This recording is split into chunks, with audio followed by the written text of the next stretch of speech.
ಕಾಂಗ್ರೆಸ್ ಇದು ಕೇವಲ ರಾಜಕೀಯ ಪಕ್ಷವಲ್ಲ, ಆಂದೋಲನ, ದೇಶದ ಅಸ್ಮಿತೆ.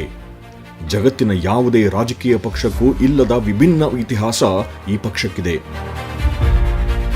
ಸಮಾಜಶಾಸ್ತ್ರದ ತಳಹದಿಯ ಮೇಲೆ ಸಂಘಟಿತಗೊಂಡಿರುವ ಈ ಪಕ್ಷ ಎಲ್ಲರನ್ನೂ ಒಳಗೊಳ್ಳುವ ತನ್ನ ವೈಶಿಷ್ಟ್ಯತೆಯ ಕಾರಣದಿಂದಾಗಿಯೇ ಇದು ಜನಸಾಮಾನ್ಯರ ಅಂತಃಶಕ್ತಿಯಾಗಿದೆ. ದೇಶದಲ್ಲಿ ಕಾಂಗ್ರೆಸ್ ಅಸ್ತಿತ್ವಕ್ಕೆ ಬಂದಿದ್ದು ಬ್ರಿಟಿಷ್ ಐಸಿಎಸ್ ಅಧಿಕಾರಿ ಸರ್ ಎ.ಓ. ಹ್ಯೂಮ್ ಅವರ ವಿಶೇಷ ಆಸಕ್ತಿಯ ಪರಿಣಾಮವಾಗಿ. ಬ್ರಿಟಿಷ್ ಆಡಳಿತದ ಭಾರತದ ಸರ್ಕಾರದಲ್ಲಿ ಸುಶಿಕ್ಷಿತ ಭಾರತೀಯರು ಹೆಚ್ಚು ಭಾಗವಹಿಸುವಂತೆ ನೋಡಿಕೊಳ್ಳುವುದೇ ಕಾಂಗ್ರೆಸ್ನ ಗುರಿಯಾಗಿತ್ತು. ಜೊತೆಗೆ ಬ್ರಿಟಿಷ್ ಸರ್ಕಾರದ ಜೊತೆ ಭಾರತೀಯರ ನಾಗರಿಕ ಮತ್ತು ರಾಜಕೀಯ ಮಾತುಕತೆಗೆ ಒಂದು ವೇದಿಕೆಯಾಗಿ ಇದು ರೂಪುಗೊಂಡಿತು. ನಂತರದಲ್ಲಿ ಈ ಸಂಘಟನೆ ಬ್ರಿಟಿಷರನ್ನು ಭಾರತದಿಂದ ಓಡಿಸುವ ಹೋರಾಟದ ವೇದಿಕೆಯಾಯಿತು. ಸ್ವಾತಂತ್ರ್ಯ ಚಳವಳಿಯಲ್ಲಿ ಕಾಂಗ್ರೆಸ್ ಕರೆಗೆ ಇಡೀ ದೇಶವೇ ಓಗೊಟ್ಟಿತು. ಕ್ವಿಟ್ ಇಂಡಿಯಾ ನಿರ್ಣಯ. ಅಕ್ಟೋಬರ್ 7, 1942ರಲ್ಲಿ ಜವಾಹರ್ಲಾಲ್ ನೆಹರು ಅವರು ಮುಂಬಯಿಯ ಭಾರತೀಯ ರಾಷ್ಟ್ರೀಯ ಕಾಂಗ್ರೆಸ್ ಅಧಿವೇಶನದಲ್ಲಿ ಶತಮಾನಗಳ ಸ್ವಾತಂತ್ರ್ಯ ಸಂಗ್ರಾಮದ ನಿರ್ಣಾಯಕ ಘಟ್ಟವಾದ ಭಾರತವನ್ನು ದಾಸ್ಯ ಮುಕ್ತಗೊಳಿಸಿದ ಐತಿಹಾಸಿಕ ಕ್ವಿಟ್ ಇಂಡಿಯಾ ನಿರ್ಣಯವನ್ನ ಮಂಡಿಸಿದರು. ಈ ನಿರ್ಣಯದ ಮೇಲೆ ನಡೆದ ಹೋರಾಟ ತಾರ್ಕಿಕ ಅಂತ್ಯ ತಲುಪಿತು. ಇದಷ್ಟೇ ಅಲ್ಲ, ಇದಕ್ಕೂ ಮುನ್ನ ನಡೆದ ದಂಡಿ ಸತ್ಯಾಗ್ರಹ, ಖಿಲಾಫತ್ ಚಳವಳಿ, ಅಸಹಕಾರ ಚಳವಳಿ, ಸ್ವದೇಶಿ ಚಳವಳಿ ಸೇರಿ 10 ಹಲವು ಕಾಂಗ್ರೆಸ್ ನೇತೃತ್ವದ ಹೋರಾಟಗಳು ಬ್ರಿಟಿಷರನ್ನು ಬೆಚ್ಚಿ ಬೀಳಿಸಿದವು. ಇಂತಹ ಹೋರಾಟದ ಪರಿಣಾಮ ದೇಶ ಬ್ರಿಟಿಷ್ ದಾಸ್ಯದಿಂದ ಮುಕ್ತಗೊಂಡಿತು. ನಂತರದಲ್ಲಿ ದೇಶವನ್ನು ಸರ್ವತಂತ್ರ ಪ್ರಜಾತಂತ್ರ ರಾಷ್ಟ್ರವಾಗಿಸಿದ ಹೆಗ್ಗಳಿಕೆ ಕಾಂಗ್ರೆಸ್ಸಿನದ್ದಾಯಿತು. ಕಾಂಗ್ರೆಸ್ನ ಸುದೀರ್ಘ ಆಡಳಿತಾವಧಿ ಎಲ್ಲರನ್ನೂ ಒಳಗೊಂಡಿತು. ಇದರ ಆಡಳಿತಾವಧಿಯಲ್ಲಿ ರೂಪಿಸಿದ ಗರೀಬಿ ಹಠಾವೋ 20 ಅಂಶದ ಕಾರ್ಯಕ್ರಮಗಳು ದೇಶದ ಪ್ರತಿಯೊಬ್ಬ ನಾಗರಿಕನಿಗೂ ಸೌಲಭ್ಯ ಕಲ್ಪಿಸಿದವು. ಪಂಡಿತ್ ನೆಹರೂರವರ ಪಂಚಶೀಲ ತತ್ವಗಳು, ಅಲಿಪ್ತ ನೀತಿ ವಿದೇಶಗಳಲ್ಲಿ ಭಾರತವನ್ನು ಸ್ನೇಹಶೀಲ ರಾಷ್ಟ್ರವನ್ನಾಗಿಸಿದವು. ಭಾರತೀಯರಿಗಾಗಿ ಕಾಂಗ್ರೆಸ್ ಆಡಳಿತದ ಕೊಡುಗೆಯ ಒಂದು ಝಲಕ್ ನಿಮಗಾಗಿ. 1947 ಭಾರತದ ಸ್ವಾತಂತ್ರ್ಯ ಕಾಯ್ದೆ. ಬ್ರಿಟಿಷರ ಹಸ್ತಕ್ಷೇಪವಿಲ್ಲದೆ ಭಾರತದ ಆಂತರಿಕ ಸುಧಾರಣೆಗಳನ್ನು ಮಾಡಿಕೊಳ್ಳಲು ಪೂರಕವಾದ ನಿಯಮಾವಳಿಗಳನ್ನು ಕಾಂಗ್ರೆಸ್ ರೂಪಿಸಿತು. 1948 ಕನಿಷ್ಠ ವೇತನ ಕಾಯ್ದೆ. ಕೌಶಲ್ಯ ಭರಿತ ಮತ್ತು ಕೌಶಲ್ಯ ರಹಿತ ಕಾರ್ಮಿಕರಿಗೆ ಕನಿಷ್ಠ ವೇತನ ಪಾವತಿ ಕಾಯ್ದೆಯನ್ನು ಜಾರಿಗೊಳಿಸಿದ್ದು. 1949 ಬ್ಯಾಂಕಿಂಗ್ ನಿಯಂತ್ರಣ ಕಾಯ್ದೆ. ಭಾರತೀಯ ಬ್ಯಾಂಕಿಂಗ್ ಸಂಸ್ಥೆಗಳನ್ನು ನಿಯಂತ್ರಿಸಲು ಈ ಕಾಯ್ದೆಯನ್ನು ಕಾಂಗ್ರೆಸ್ ಜಾರಿಗೊಳಿಸಿತು. 1949 ಕರಾಚಿ ಒಪ್ಪಂದ. ಯುದ್ಧಗಳಿಂದಾಗುವ ಹಿಂಸೆ ತಪ್ಪಿಸಿ ಕಾಶ್ಮೀರದಲ್ಲಿ ಶಾಂತಿ ಹಾಗೂ ಪಾಕಿಸ್ತಾನದ ಜೊತೆಗೆ ಕದನ ವಿರಾಮ ಜಾರಿಗೆ ಬಂತು. 1950 ಸಂವಿಧಾನ ಜಾರಿ. ಕಾಂಗ್ರೆಸ್ ಪಕ್ಷವು ಬಹುಕೋಟಿ ಜನಸಂಖ್ಯೆಯ ವೈವಿಧ್ಯಮಯ ಭಾರತದ ಪ್ರಾದೇಶಿಕ ಅಗತ್ಯಕ್ಕೆ ಅನುಸಾರವಾಗಿ ಸಂವಿಧಾನವನ್ನು ಜಾರಿಗೊಳಿಸಿತು. 1950 ಪ್ರಜಾಪ್ರತಿನಿಧಿ ಕಾಯ್ದೆ. ಚುನಾವಣೆಗಳಲ್ಲಿ ಜನರು ತಮ್ಮ ಹಕ್ಕನ್ನು ಚಲಾಯಿಸಲು ಪೂರಕವಾದ ಕಾಯ್ದೆಯನ್ನು ರೂಪಿಸಲಾಯಿತು. 1951 ಪಂಚವಾರ್ಷಿಕ ಯೋಜನೆಗಳು. ಭಾರತದ ಅಭಿವೃದ್ಧಿಗೆ ಪೂರಕವಾಗಿ ನಿರ್ದಿಷ್ಟ ಕ್ಷೇತ್ರಾಭಿವೃದ್ಧಿಯ ಉದ್ದೇಶವನ್ನು ಇಟ್ಟುಕೊಂಡು ಈ ಯೋಜನೆ ಜಾರಿಗೊಳಿಸಲಾಯಿತು. 1952 ಸಮುದಾಯ ಅಭಿವೃದ್ಧಿ ಕಾರ್ಯಕ್ರಮ. ಗ್ರಾಮೀಣ ಜನರ ಅಭಿವೃದ್ಧಿಗಾಗಿ ಈ ಕಾರ್ಯಕ್ರಮವನ್ನು ರೂಪಿಸಲಾಯಿತು. 1953 ಚಹಾ ಮಂಡಳಿ ಸ್ಥಾಪನೆ. ಟೀ ಬೆಳೆಗಾರರ ಅನುಕೂಲಕ್ಕಾಗಿ ಅಭಿವೃದ್ಧಿ ಮಂಡಳಿ ಹಾಗೂ ಚಹಾ ಕಾಯ್ದೆ ಜಾರಿ. 1954 ವಿಶೇಷ ವಿವಾಹ ಕಾಯ್ದೆ. ಧರ್ಮಾತೀತವಾಗಿ ವಿವಾಹ ನೋಂದಣಿಗಳಿಗೆ ಅರ್ಜಿ ಸೌಲಭ್ಯವನ್ನು ನೀಡಲಾಯಿತು. 1955 ನಾಗರಿಕ ಕಾಯ್ದೆ. ಭಾರತೀಯ ಪ್ರಜೆಗಳಿಗೆ ಅಧಿಕೃತ ಪೌರತ್ವವನ್ನು ನೀಡಿ ಅವರ ಅಸ್ತಿತ್ವವನ್ನು ಬಲಪಡಿಸಲಾಯಿತು. 1955 ನಾಗರಿಕ ಹಕ್ಕುಗಳ ರಕ್ಷಣಾ ಕಾಯ್ದೆ. ಅಸ್ಪೃಶ್ಯತೆ ಹಾಗೂ ಇನ್ನಿತರೆ ಮೇಲ್ಜಾತಿಯ ಶೋಷಣೆಗಳಲ್ಲಿ ಬಳಲಿದ್ದ ಜನರು ಮತ್ತು ಮಹಿಳೆಯರಿಗೆ ಸಾಮಾಜಿಕ ನ್ಯಾಯವನ್ನು ಒದಗಿಸಲು ನಾಗರಿಕ ಹಕ್ಕುಗಳ ರಕ್ಷಣಾ ಕಾಯ್ದೆಯನ್ನು ಜಾರಿಗೊಳಿಸಲಾಯಿತು. 1956 ಕೈಗಾರಿಕಾ ನೀತಿ. ದೇಶದೊಳಗೆ ಶೀಘ್ರ ಆರ್ಥಿಕ ಅಭಿವೃದ್ಧಿಗೆ ಭದ್ರ ಬುನಾದಿ ಸಾರ್ವಜನಿಕ ಉದ್ದಿಮೆಗಳ ಸ್ಥಾಪನೆಗೆ ಶ್ರೀಕಾರ. 1956 ರಾಜ್ಯ ಮರುವಿಂಗಡಣಾ ಕಾಯ್ದೆ. ಭಾಷಾವಾರು ಪ್ರಾಂತ್ಯಗಳನ್ನು ವಿಂಗಡಿಸಿ ಅವುಗಳನ್ನು ಸಂವಿಧಾನದ ನೇರ ವ್ಯಾಪ್ತಿಗೆ ತರಲಾಯಿತು. 1957 ಕಾಪಿರೈಟ್ ಕಾಯ್ದೆ. ಎಲ್ಲ ಮೂಲ ಕಲೆ, ಸಾಹಿತ್ಯ, ಸಂಗೀತ ಹಾಗೂ ನಾಟಕ, ಸಿನಿಮಾ ಸಾಹಿತ್ಯ ಹಾಗೂ ಧ್ವನಿ ಮುದ್ರಣದ ಅಸಲಿ ಹಕ್ಕುಗಳನ್ನು ರಕ್ಷಿಸಲು ಈ ಕಾಯ್ದೆಯು ಜಾರಿಗೆ ಬಂತು. 1958 ಐತಿಹಾಸಿಕ ಕಟ್ಟಡಗಳ ಸಂರಕ್ಷಣಾ ಕಾಯ್ದೆ. ಭಾರತದ ಸಂಸ್ಕೃತಿ ಹಾಗೂ ಪರಂಪರೆಯನ್ನು ಬಿಂಬಿಸುವ ಐತಿಹಾಸಿಕ ಕಟ್ಟಡಗಳನ್ನು ರಕ್ಷಿಸಲು ಕಾಂಗ್ರೆಸ್ ಸರ್ಕಾರವು ಕಾಯ್ದೆಯನ್ನು ರೂಪಿಸಿತು. 1959 ಸ್ಟೇಟ್ ಬ್ಯಾಂಕ್ ವಿಸ್ತರಣಾ ಕಾಯ್ದೆ. ಗ್ರಾಮೀಣ ಮಟ್ಟಕ್ಕೆ ಬ್ಯಾಂಕಿಂಗ್ ಸೌಲಭ್ಯ ದೊರೆಯಲು ಬ್ಯಾಂಕಿಂಗ್ ವಲಯವನ್ನು ವಿಸ್ತರಿಸಲಾಯಿತು. 1960 ಪ್ರಾಣಿಗಳ ಮೇಲಿನ ಹಿಂಸಾ ನಿಷೇಧ ಕಾಯ್ದೆ. ಪ್ರಾಣಿಗಳ ಮೇಲೆ ಅನಗತ್ಯವಾಗಿ ಮತ್ತು ಇತರೆ ಕಾರಣಗಳಿಗೆ ಮಾಡಲಾಗುವ ಹಿಂಸೆಯನ್ನು ತಪ್ಪಿಸಲು ಈ ಕಾಯ್ದೆಯನ್ನು ಜಾರಿಗೆ ತರಲಾಯಿತು. 1961 ವರದಕ್ಷಿಣೆ ನಿಷೇಧ ಕಾಯ್ದೆ. ಮಹಿಳೆಯರ ಪಾಲಿಗೆ ಭೂತವಾಗಿ ಕಾಡುತ್ತಿದ್ದ ವರದಕ್ಷಿಣೆಯ ನಿಷೇಧ ಕಾಯ್ದೆಯನ್ನು ಕಾಂಗ್ರೆಸ್ ಜಾರಿಗೊಳಿಸಿತು. ಇದೊಂದು ಐತಿಹಾಸಿಕ ಸಾಧನೆಯಾಗಿದೆ. 1962 ಪರಮಾಣು ಶಕ್ತಿ ಕಾಯ್ದೆ. ಜನರ ಕಲ್ಯಾಣದ ದೃಷ್ಟಿಯಿಂದ ಪರಮಾಣು ಶಕ್ತಿಯನ್ನು ಪೂರೈಸುವ ಮತ್ತು ಅದನ್ನು ನಿಯಂತ್ರಿಸುವಂತಹ ವ್ಯವಸ್ಥೆಯನ್ನು ಜಾರಿಗೆ ತರಲಾಯಿತು. 1963 ಅಧಿಕೃತ ಭಾಷೆಗಳ ಕಾಯ್ದೆ. ಪ್ರಾದೇಶಿಕ ಭಾಷೆಗಳು ಆಯಾ ರಾಜ್ಯಗಳ ಅಧಿಕೃತ ಆಡಳಿತ ಭಾಷೆಗಳಾದವು.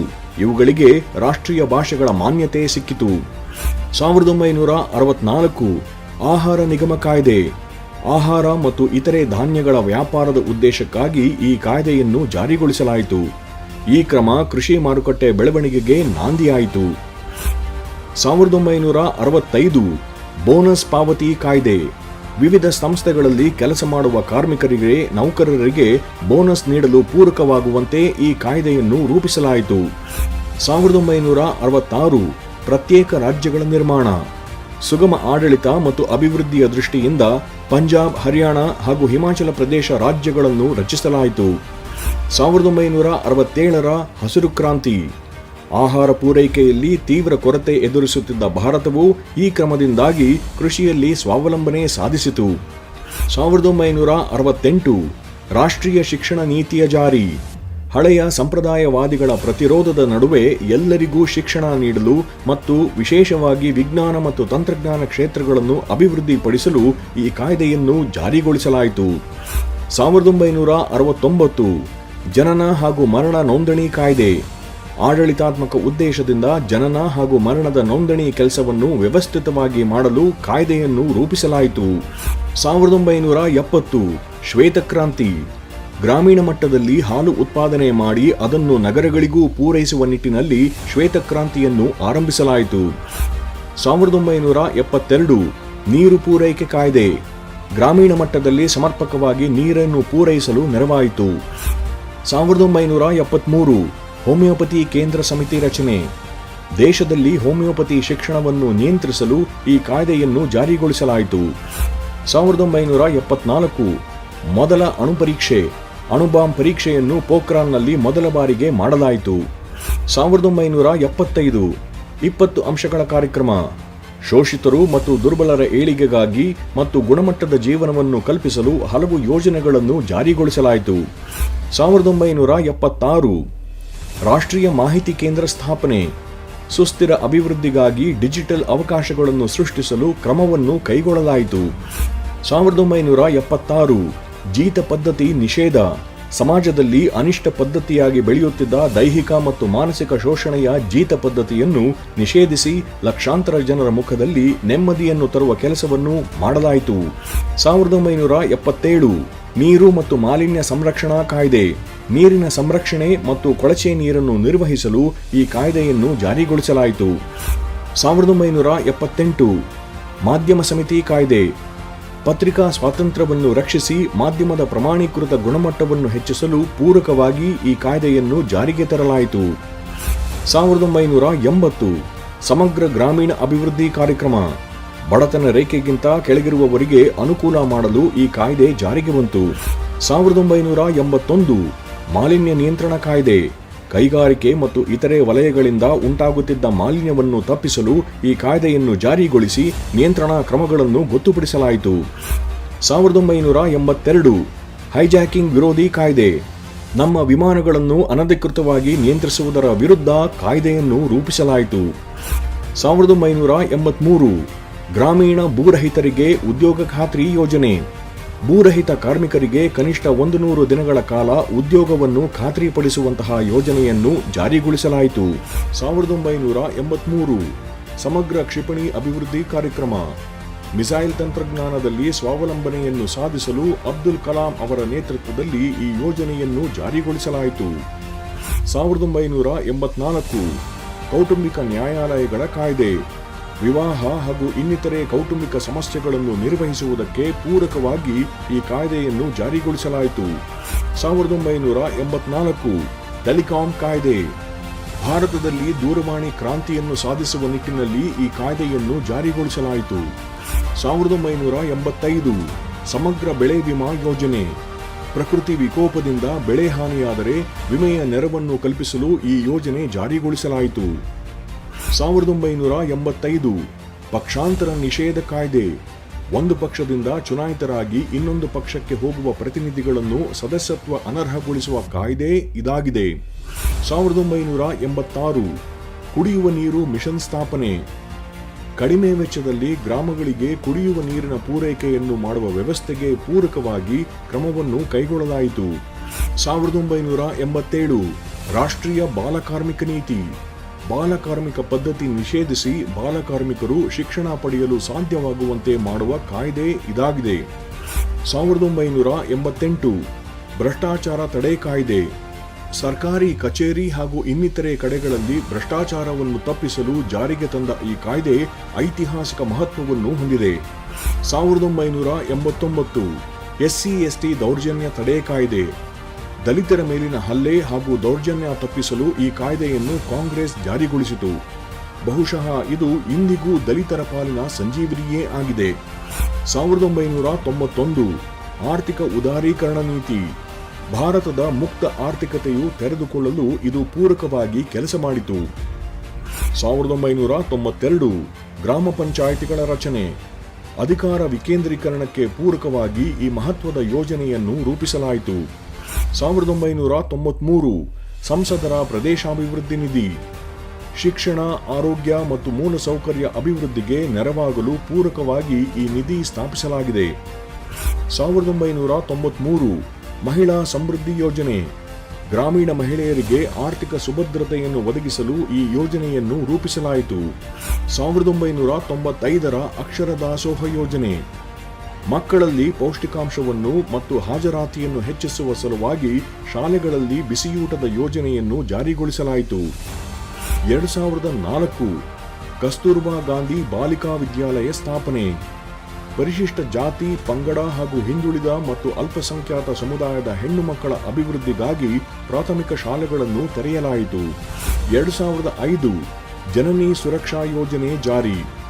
ಪ್ರಸವ ಪೂರ್ವ ಹಾಗೂ ಪ್ರಸವದ ನಂತರದ ಶಿಶು ಮರಣವನ್ನು ತಪ್ಪಿಸಲು ಈ ಕ್ರಮವನ್ನು ಕೈಗೊಳ್ಳಲಾಯಿತು.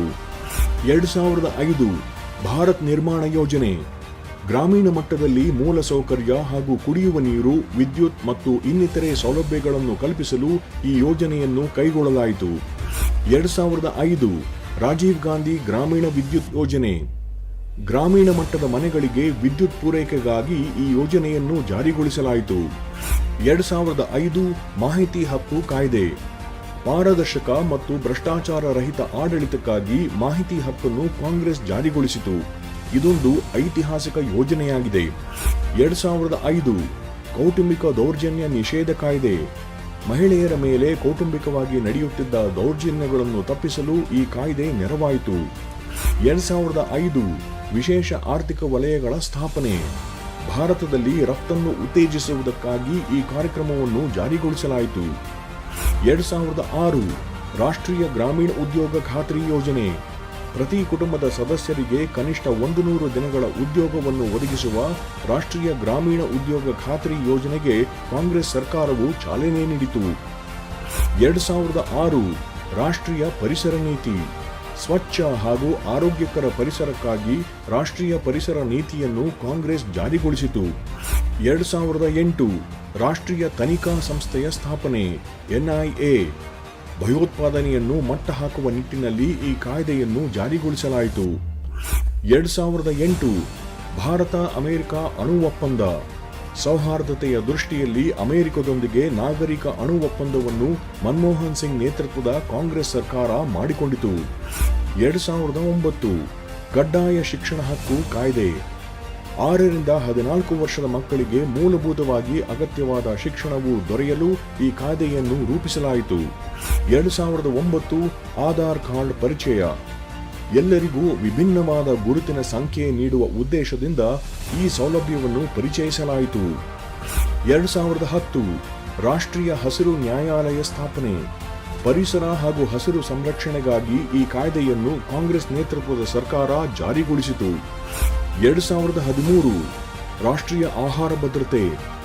ಬಡವರ್ಗದ ಎಲ್ಲಾ ಸಾರ್ವಜನಿಕರಿಗೂ ಸಮಾನವಾಗಿ ಮತ್ತು ಉಚಿತವಾಗಿ ಆಹಾರ ಧಾನ್ಯಗಳನ್ನು ವಿತರಿಸುವ ಮತ್ತು ಆ ಮೂಲಕ ಹಸಿವು ಮುಕ್ತ ಸಮಾಜವನ್ನು ನಿರ್ಮಾಣ ಮಾಡುವ ನಿಟ್ಟಿನಲ್ಲಿ ಈ ಯೋಜನೆಯನ್ನು ಕಾಂಗ್ರೆಸ್ ರೂಪಿಸಿತು.